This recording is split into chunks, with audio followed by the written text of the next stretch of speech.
Well, hello, everyone, and thank you for joining us for this week's edition of Riding the Storm Out.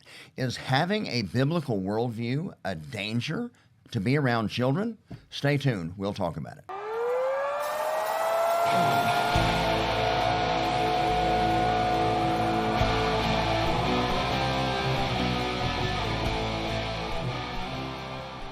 Well, thank you for joining us for another week of Riding the Storm Out. And today we have a very special guest in our studio.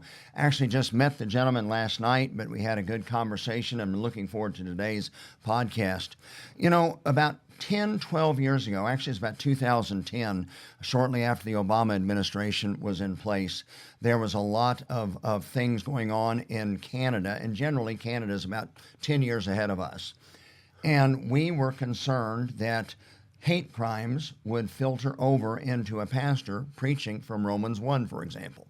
As a matter of fact, a good friend of mine named Dr. Rick Scarborough, Bishop E.W. Jackson and I, we did a big press conference out in front of the Department of Justice, and we preached boldly about God's design of human sexuality. Then we went and knocked on the door and delivered a letter from our attorney, Matt Staver, to the Attorney General. And basically, we were wanting to set a precedent that if this is now considered a hate crime, well, here we are, right on your front door, arrest us.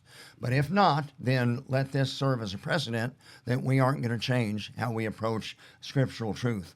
Barry, you are living literally a scene from the Twilight Zone. So most of our audience is not familiar with you, and in America is probably not aware of your story. So take the next few minutes, if you would, and bring our audience up to date, who you are, Barry Neufeld, where you live, and why we're having this conversation today. Well, my name is Barry Neufeld, and I live on the west coast of Canada in the province of British Columbia, which is probably one of the most woke and progressive jurisdictions in the world, with maybe the exception of California. I had been professionally a probation officer since the mid-'80s, and I just ended up specializing in dealing with sex offenders. I talked to a lot of victims of sexual abuse. I talked to a lot of offenders, and my job was to assist the judge in figuring out how serious was this crime and how should he punish this sex offender. So that was my area of expertise. But because I work with so many at-risk children, and I should say that children on probation are mostly foster children. They're mostly in care of the state. That's why they're angry. That's why they're in trouble. I had a real heart for them, and I began to run for school board. I was first elected in 1992. In Canada, our province is divided up into about 50 school districts, and each school district elects 5 to 7 trustees, and they oversee the public education in their district. And increasingly, over the last 30 years, I've noticed that our elected representatives are having less and less to say, and we're being controlled more and more by the unions and by global decrees from the United Nations on our provincial government. Well, anyways, that was my background, and I was losing interest in probation. So in 2008, I took a break from the school board, and I retired from my day job, and I went back to seminary to prepare to be a pastor. I went to Axe Seminary in the West Coast, and that's a cooperative seminary between 6 different denominations: Calvinist Baptist, Armenian Baptist, Mennonite Brethren, Pentecostal, Evangelical Free, and Missionary Alliance. Okay. And I was there for 3 years. I got my master's degree. I had hoped to become a prison chaplain, but the door didn't open. And my colleagues on the school board said, "Barry, we need you back on the school board. We're doing nothing but fighting." So in 2011, I ran again for school board. Same county or same jurisdiction. Okay. And it was in 2007, summer of 2017, I got invited to a parent information night. And the speakers there were a woman by the name of Laura Lynn Tyler Thompson. She was a 700 Club host.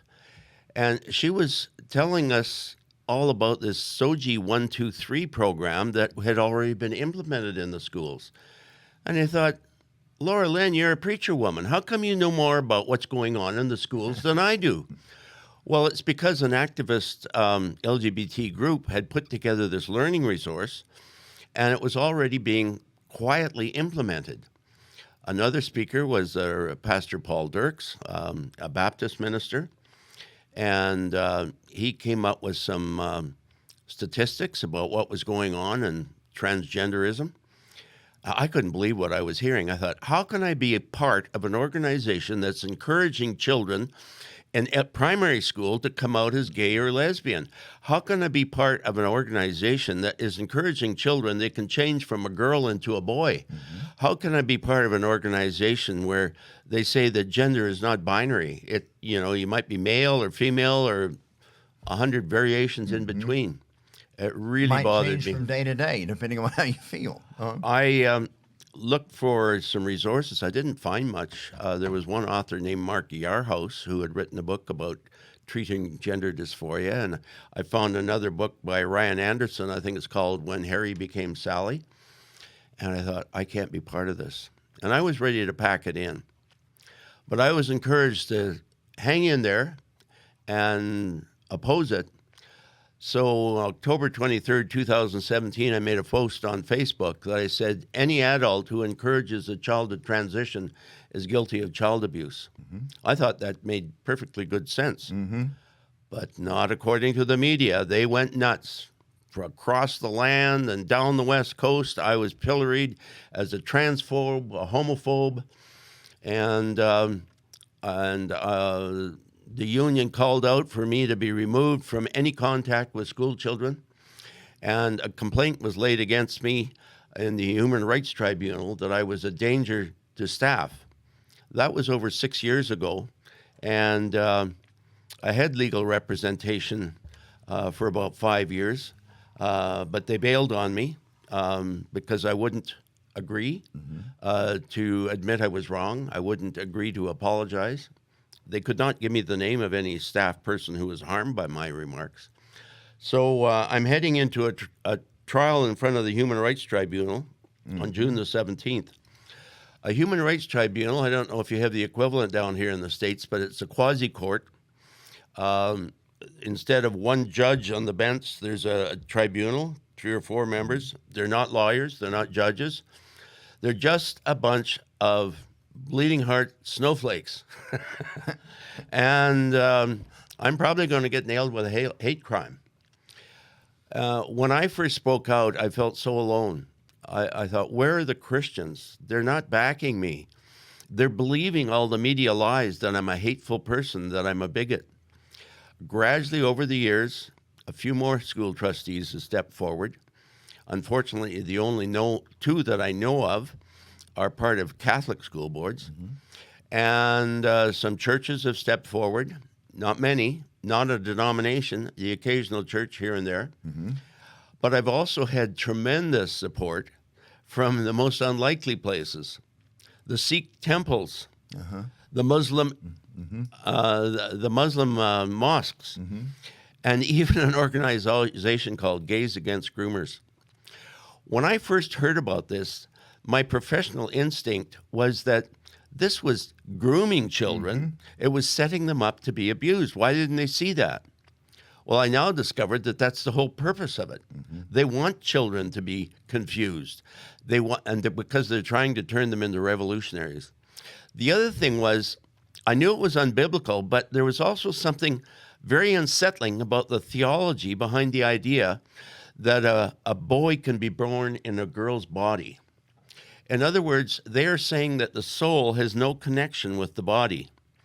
I've tried to find some Christian resources on this, and I did find that there was a consensus among the early Christian fathers that the soul is neither male nor female. Mm-hmm. It's androgynous. And it's based on several teachings, but the main one is the illustration where the Pharisees asked Jesus about the woman who married 7 brothers and whose wife is she going to be in heaven. Mm-hmm. And he said, in heaven, they're neither given in marriage or are they married? Are they like the angels? Mm-hmm. So, anyways, this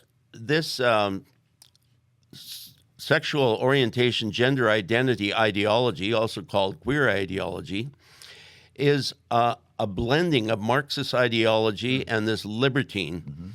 And it's nothing new. It's the ancient Gnostic cult that the church fought against for 200 or 300 years at the very beginning. Barry, it's amazing some of the things you're talking about are what we bring up in our pastor's camp. We talk Yeah. about how we compartmentalize life and tie that back to the Gnostic belief. Yeah. And what you're talking about with Marxism, of course, Karl Marx wanted the economic contrast or the clash between the bourgeois and the proletariat. But of course, the modern school of Marxist thought is it doesn't matter. We just want to create strife. So we don't care if it's male versus female, gay versus straight, whatever it is. They want to create crisis, and out of that, throw off the government, bring in their utopia. But this is clearly, you get a lot of pastors say, well, I just don't know enough about that political argument to be involved. This is pretty cut and dry. I mean, God created us male and female. Biology shows that God created male and female. Were you surprised? Let me ask you this.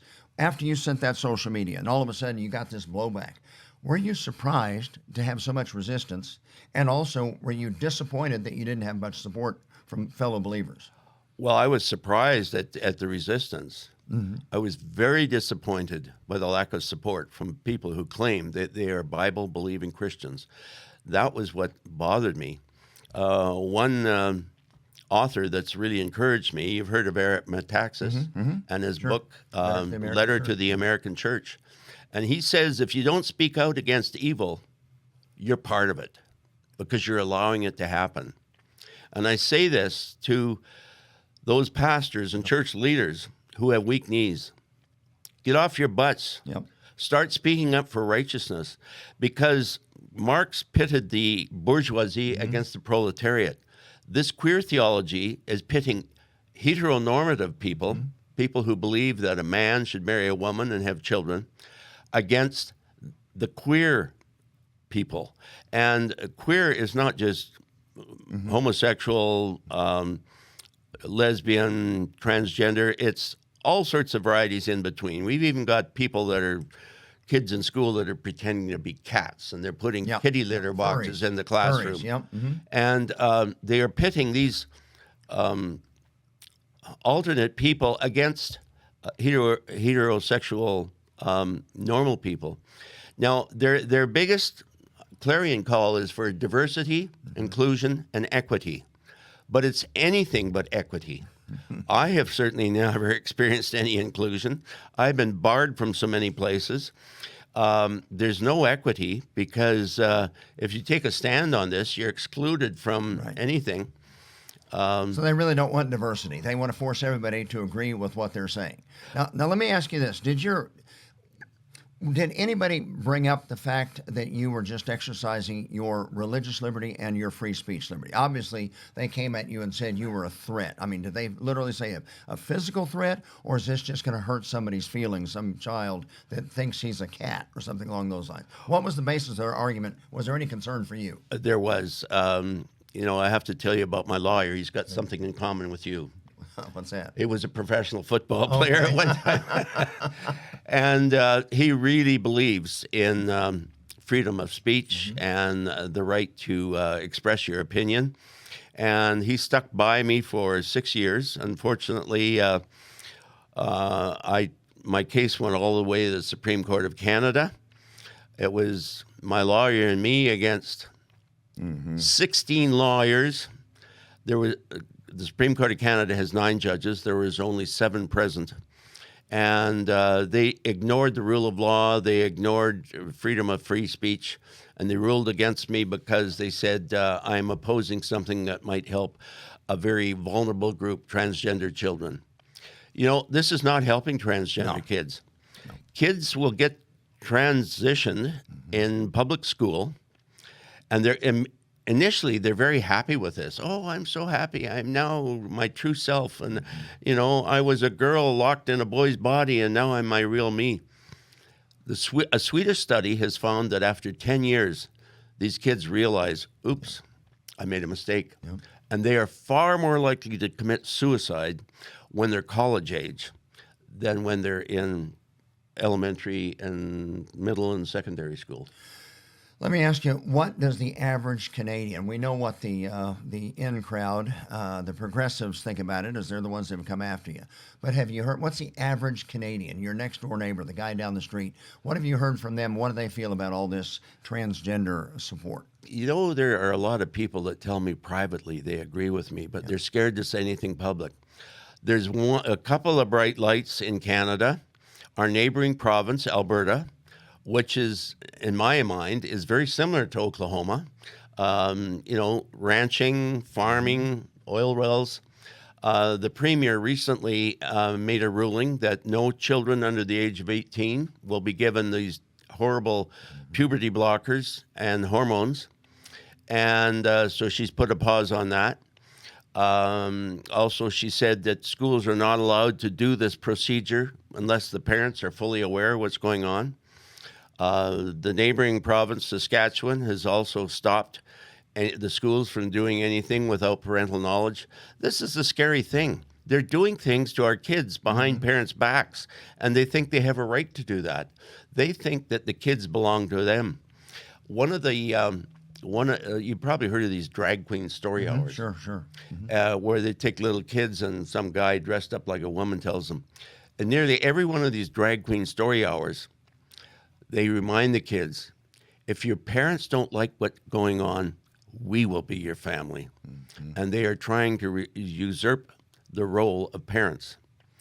And just like Mark said, we got to do away with private property. This new ideology says you can't consider your kids as your property. You don't own them. We do. The state does. Well, that's part of Marx. He wanted to do away with the family. He thought that, that the family was just another tool of capitalism or private property. But let me ask you this. You say that some of the premiers have opposed this and I guess made executive orders, I'm guessing is how. Yes. Well, what does Trudeau, what does Prime Minister Trudeau have to say about those premiers as they clearly are going against what he would like to see happen? He's called them hateful people, and he said that he is going to support transgender kids no matter what, and he's going to ram his policies down everybody's throats, whether they like it or not. Can he overrule them in their particular jurisdiction? Well, the way education is organized in Canada, it's the province's job to manage the public education, but they are pretty heavily dependent on federal money to make that happen. So instead of giving money to the provinces, he's been shoveling money out the door to foreign countries. You know, in 2018, I thought, well, maybe I am a dinosaur. I got to go find out what the latest thing is in psychiatry. So at my own expense, I went to the World Congress of Child and Adolescent Psychiatry in Prague in 2018, and I attended every LGBT workshop that I could get my hands on. And I was amazed at how little research they could point to, but they were all so enthused that, you know, kids just love this and, you know, they're so happy. But they all noted that the workshops, it was conspicuous that the Africans and Asians weren't coming to their workshops. And a lot of Africans were there on scholarships and they were in their traditional garb. So I went over to this one group of Africans and I said, you know, people are wondering why you Africans aren't in these LGBTQ workshops. And they said, where are you from? I said, I'm from Canada. And they said, well, do you support the LGBTQ? I said, no, I don't. And they said, well, neither do we. And you can tell your prime minister back in Canada, we don't want his money for abortion and birth control. We need money for food, clean water, and medicine. We can't even get Tylenol. And then he's giving out free abortions. So the answer politically, do you think, is the provinces? Can you get behind one of those that have common sense in your provinces and just stand up against Trudeau and say no, much like what DeSantis has done in the state of Florida or Abbott recently with border security in Texas? We have a socialist party in power in British Columbia now, and there's an election coming up in the fall. And suddenly there is a conservative party that's leaping to the fore. And here's our motto. Leave our kids. Amen. Well, let me ask you personally, is it worth it? Here you are 6, 7 years later, all the headaches you've been, the insanity that you're dealing with here. You're the threat, but you're the one that says we shouldn't give hormone blocking medication to children or we shouldn't mutilate children permanently, that this is absurd. Yet you're the guy that's a threat to the children. Has it been worth it? You know, I could have gotten rid of this trouble back in February if I would only have apologized and agreed to some retraining. And no, I can't. Re-education camps. That always works out well. The day I found out about this, I was at a church service where they were honoring or commemorating the beheading of John the Baptist. So I had listened to an hour for dreary readings and dreary hymns about poor St. John the Baptist. And then I go over to this other meeting and I think, oh, have I got the backbone to stand against this? And my first inspiration was John the Baptist. He didn't keep his mouth shut when he saw wickedness. And another inspiration to me was William Wilberforce. He got involved in politics in England, and the Christians brought down slavery. Another inspiration was Dietrich Bonhoeffer, who stood against Hitler's. He didn't live to see the defeat of the Nazis, but he was a great factor in happening it. And of course, our friend Eric Metaxas wrote an excellent book about that. So those were sort of my role models. And I still am puzzled why so many people think that, oh, we don't want to get in politics. We just want to preach the gospel and lead people to Jesus. Well, you know, you're allowing evil to happen in the world. And that's one of the things that we address in our Liberty Pastor training camps. We ask pastors, what part of your life is Jesus not the Lord over? Yeah. Make out that list, and those are the subjects you can't preach about in church. Yeah. However, Jesus is supposed to be the Lord of all of our lives, so there's nothing off limits. The lights seem to come on very quickly when they think about it this way, and we've had great success with pastors responding to our training. Let me ask you, we just have about 5 minutes left, but let me ask you a couple of quicker questions. What is the status of your case right now? I am facing a 3-week trial in front of the Human Rights Tribunal. Do you have an attorney? No, I don't at this point. Okay. And I was communicating this morning, trying to drum one up. The ones that dropped me, they were being covered by indemnity insurance, and they said they need a retainer of $150,000. So I need to do some pretty serious fundraising to get ready for this.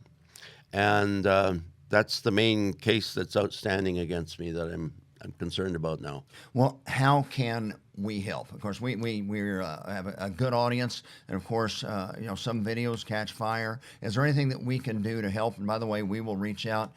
We've got friends at many Christian legal defense firms. We'll reach out to them as well. But how can we help anybody that's watching today? I did have a Give Son Go page, and I will set up another one.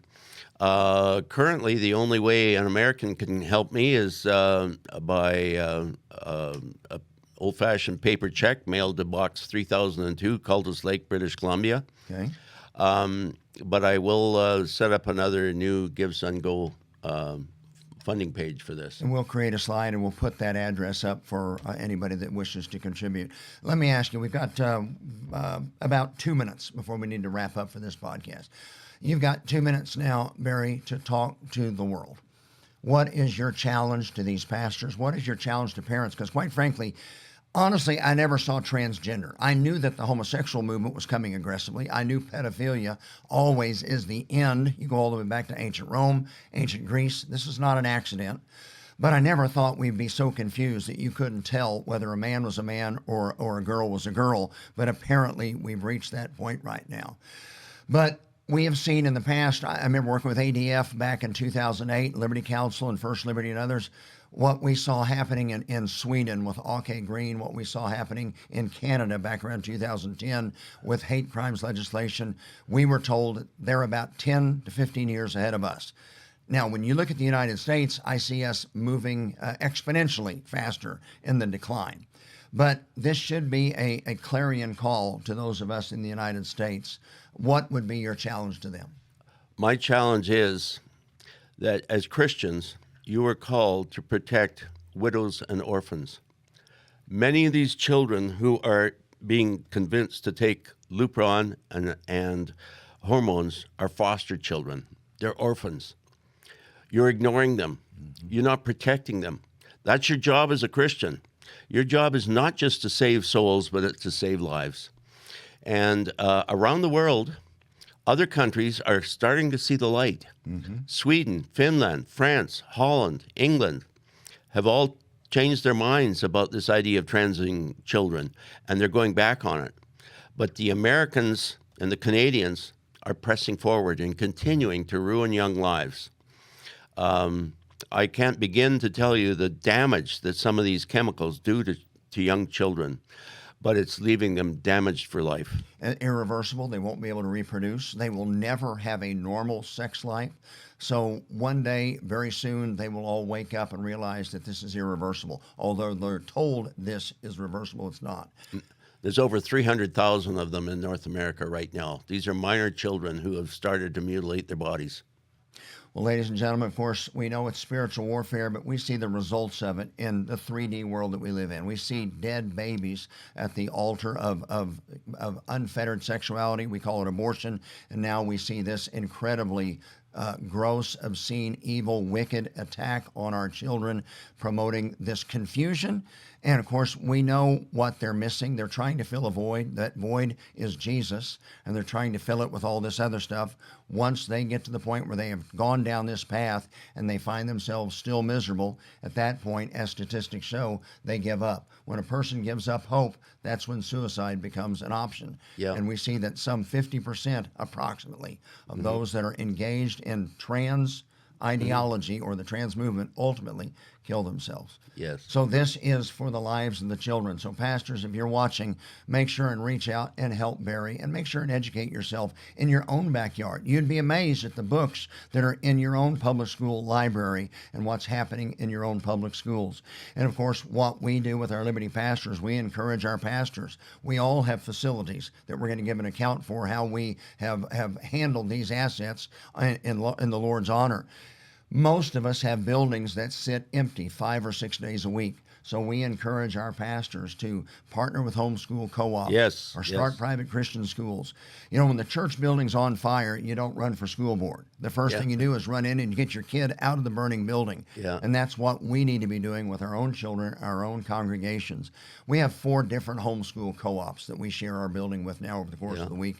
So we have seen a great uptick in parents continuing alternative education. But quite frankly, it's biblical. Yeah. God commanded moms and dads to raise their children in the nurture and admonition of the Lord. Didn't say hand your kids over to the civil government and let them raise them for you. Yeah. So this is clearly a biblical issue. Barry, thank you so much. It was a pleasure to meet you last night in our services and then to do the podcast today. And make sure we've got his address. We'll put it up on the screen. If you want to help financially, help. Obviously, also pray about this situation that God would miraculously intervene, and then wake up and check your own backyard. We may be able to not cure all the country, but you can make a difference in the kids and the families that have been entrusted to your care, Pastor, and in your local community.